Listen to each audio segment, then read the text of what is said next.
Hey all, congratulations on making it to week 7. These last 2 weeks kind of come pretty rapid fire. You're going to have week 7 discussions, and then you go right into week 8 discussions and your final exam at the end of week 8. So my suggestion is, since the readings are particularly easy this week, I would try to get a little bit ahead on your week 8 stuff so that you can get everything done in time by the end of the class. If anything does come up or you need a class extension or you guys are having a hard time, please reach out to me and let me know, and I will do my best to help us figure out something that'll work. Try to be as flexible as I can with that kind of stuff. I know you guys are all working hard and full-time jobs and the like, so I'm glad to help in any way I can. That being said, I'm going to try to keep this week very quick for you so that you can get right to those discussion boards. Start out with Plato. Plato, this is kind of cool to read because Plato's kind of a foundational philosophical thinker. In this, we've seen some weird writing in this class where you see, people using styles that we aren't used to. This is going to be one of them. Plato is using a conversational style, so acting as if there's a conversation between Socrates and one of the Plato's other teachers. So why this is important is this is one of the first places that, excuse me. This is one of the first places where we ever get the idea that a soul could be different from a body. So we're reading Plato as sort of our foundation, our base level, because Plato is one of the first people who says this. It seems like there might be something that's more than body. And Plato's actually quite hopeful, obviously not a theist so much because he's living in quite a different time, but hopeful, and theists could draw a lot from this. If you guys look on 680, one of the quotes is, "What is that which is termed death but the very separation and the release of the soul from the body?" He kind of thinks that he calls it purification. The separation from the soul from the body allows the soul to have purification. So it kind of has this view that the body is sucking down the soul, and that that what death is this glorious separation. So like I said, very interesting for atheists to use some of Plato's work. So we move on to Russell. So our next 3 authors, all of them are modern. Russell brings up this idea that human souls, so keeps with the idea that there is consciousness and the body. But what Russell's working at is trying to figure out what consciousness is. And Russell's argument is that consciousness is a collection of habits and a collection of memory. So Russell's kind of a forefather in this notion of memory, and all we are is a collection of our memories. And this becomes really popular. You guys all might have actually even heard of this, but it becomes really popular because there's a study of kind of like robotics and artificial intelligence that basically is making the argument, can we simply reprogram a brain to have all of the memories that a person had and all of the habits that a person had, and then would that become the person?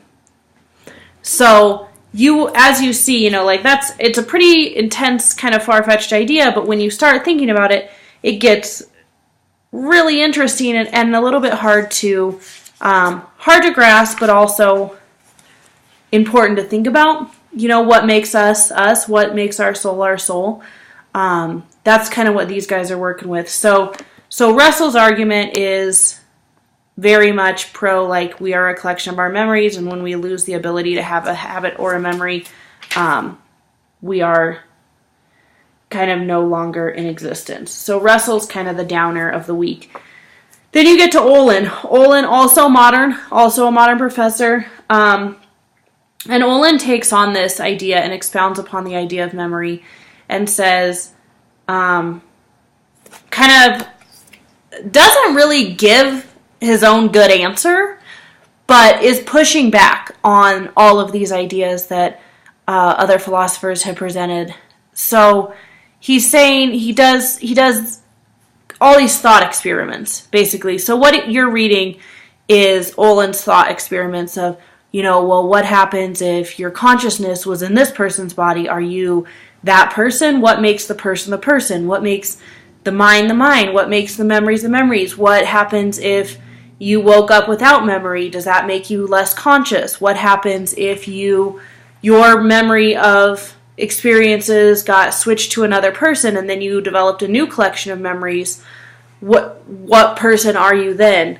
So what Olin is trying to do with these thought experiments is really push back.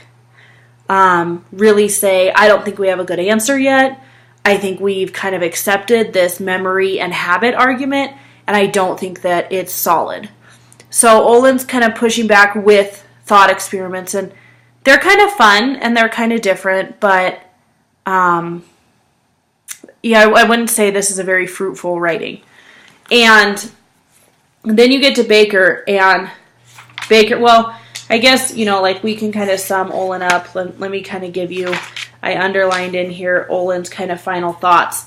Because Olin is one of the people who's working on this computer idea. Like, could we put all your memories? Could we put all your habits? Could we put everything that makes you into a computer? And then would you live on after death? And Olin kind of makes this argument. He's making it in kind of the reincarnation section, but final thoughts. Is it possible to program another brain to have the same psychology as the brain I now have? If that is possible, then it's possible for me to change bodies.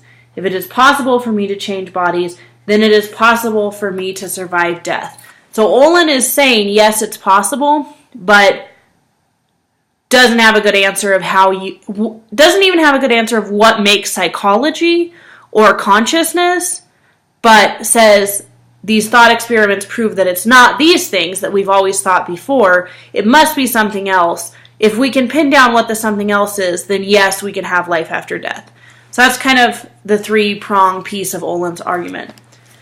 Okay, then we move on to Baker. Baker, also modern, also spending copious amounts of time. Guys, if you need to cut a reading, cut this one down.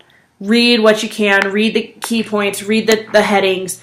But Baker gets into stuff that is just monotonous, argumentative, tedious, really, really brilliant, because it's a summation of everything that everyone has been working on for years.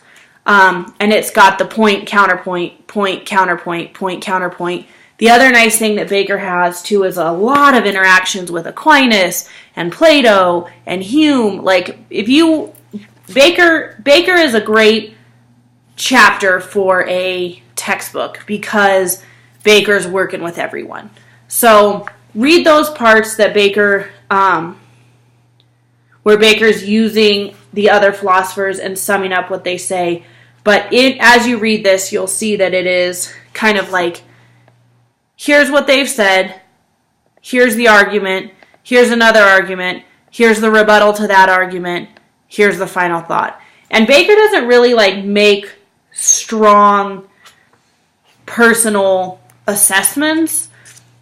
Baker's reading is mostly here's what we know, here's what we think, here's what people have said.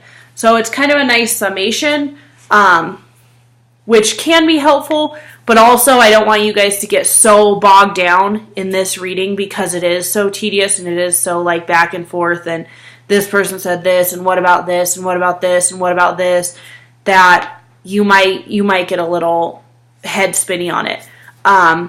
So feel free to check it out, but also if you need to make some cutting down this week, feel free to kind of skim that and just check out the interactions with the major thinkers and, intro, conclusion, what Baker's thinking. It does help with the other readings, but it can also be a bit tedious. So try to keep that under 10 minutes for you guys. I know that was fast and furious, but you'll have, you've been having great interactions in your discussion forums, so I know you'll be able to help each other out with these readings. And if you have any questions about this and you want to talk this through, shoot me an email and we can chat on the phone. And you can just ask me your questions. We can see if you can email me your questions, whatever's best for you. That way we can make sure everybody feels solid on the readings. Really, really substantial improvement on our exams. Exam 2 was head over heels from exam 1. So proud of you guys. Keep up the great work, and I will see you in week 8, our last week.